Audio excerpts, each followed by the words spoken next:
Did you have English class today? I find it kind of fun but also a bit tricky. Yeah, I did. English is interesting, but sometimes I get confused with all the rules and stuff.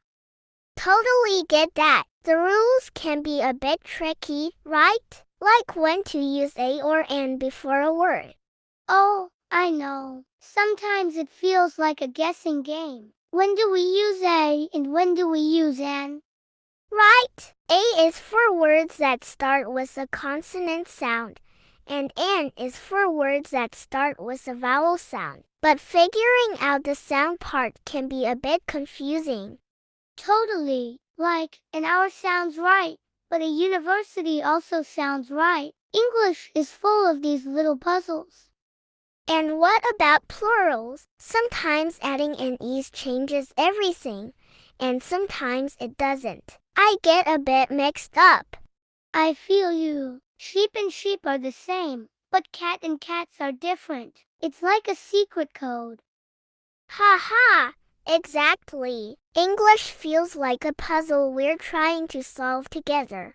What about learning new words? Sometimes I feel like I need a dictionary just for English class. I know what you mean. Words have so many meanings, and some words sound the same but mean different things. It's like a maze of words. And idioms. I heard someone say, "It's raining cats and dogs" the other day. I was so confused. Are there really cats and dogs falling from the sky? Ha ha! No, it's just a funny way of saying it's raining really hard. English can be so tricky with these expressions. Talking in English is a bit nerve-wracking too. I worry about saying the wrong thing. Same here. Sometimes I forget words or mix up the order of words in a sentence. It's like my brain gets all jumbled. But the more we practice, the better we get, right? I've been trying to talk in English with my family at home. That's a good idea. I try talking to myself sometimes, like when I'm doing homework. It helps me get used to saying things in English. Reading in English can be a bit challenging too. Sometimes I come across words I've never seen before.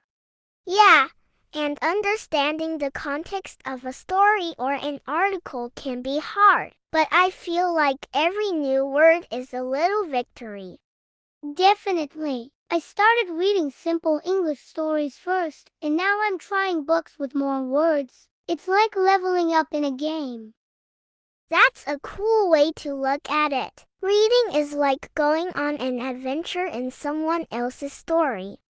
Sometimes English class surprises me, like when we learn about words that sound the same but are spelled differently. Homophones, they're called. Oh yeah, those can be tricky. Like there, and there. It's like a tongue twister. And what about silent letters? Knife has a silent K. English likes to keep us on our toes. Haha, yeah, I discovered gnome has a silent G. Who knew? Despite the challenges, I feel like I'm getting better at English. Celebrating small victories helps keep me motivated. Totally. When I understand a tricky concept or use a new word correctly, it feels like a win. It's like unlocking an achievement in a game. We should celebrate our English victories together. Maybe a high five every time we learn a new word. I love that idea. High fives for every English win.